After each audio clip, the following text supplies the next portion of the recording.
So let's please welcome our hometown hero, Michele Bachmann.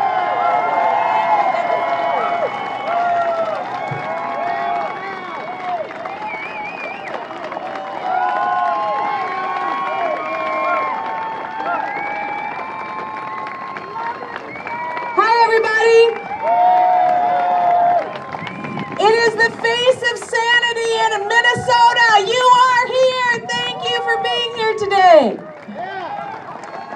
And God is smiling at us, and He's smiling at us with liquid sunshine, and it feels really good to have to put on some sunscreen today, doesn't it?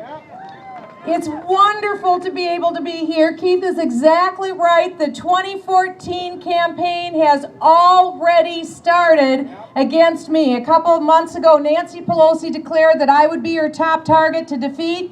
In 2014, the most well-financed liberal super PAC announced I would be their #1 target to defeat. And then we saw the phony allegations come out of the gate.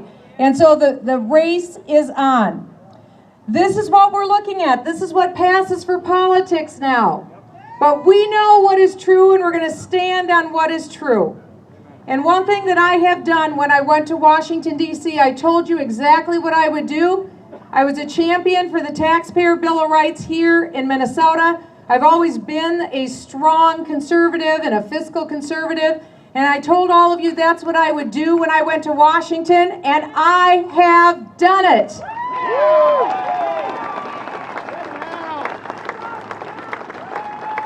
And I will continue to stand strong. And we had our opening meeting of the Tea Party caucus this week in Washington. We had a fantastic turnout of members. We had Tea Partiers from across the country.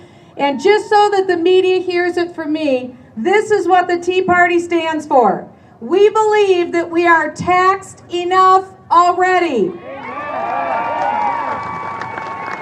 We believe that government should not spend more than what it takes in. And we believe that every unit of government should follow the Constitution of the United States.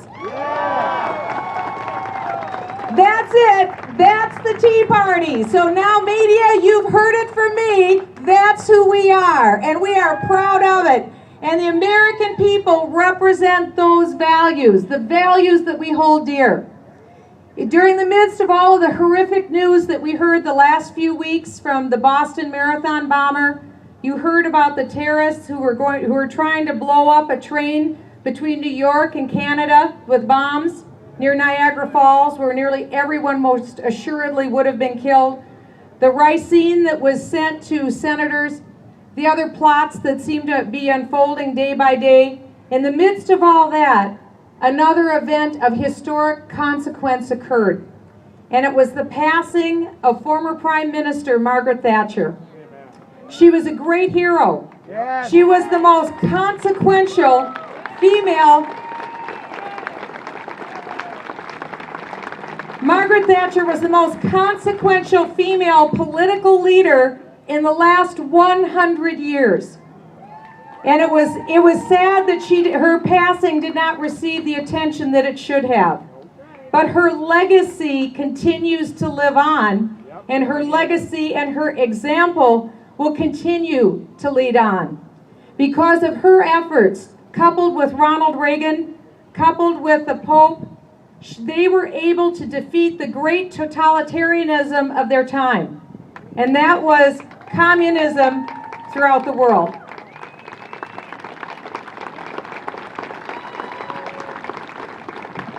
They did it because they made the case against socialism. And they did it so well. And Margaret Thatcher knew the difference between right and wrong when it came to economics. She was no one's fool. She was principled. And she was willing to engage the debate, which is what we are doing by being gathered here today. And the speakers that have come before me today and the other speakers who will come have been engaged in the debate. And those who are willing to stand up for you, whether it's here at the state level or at the federal level, we need to support them at every possible turn. because they are the only thing standing between us and complete and utter control by an out-of-control centralized state or federal government.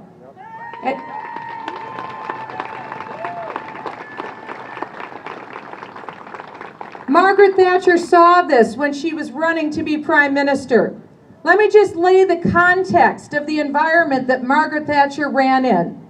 During that time, the United Kingdom had just doubled the number of private industries that the UK had nationalized.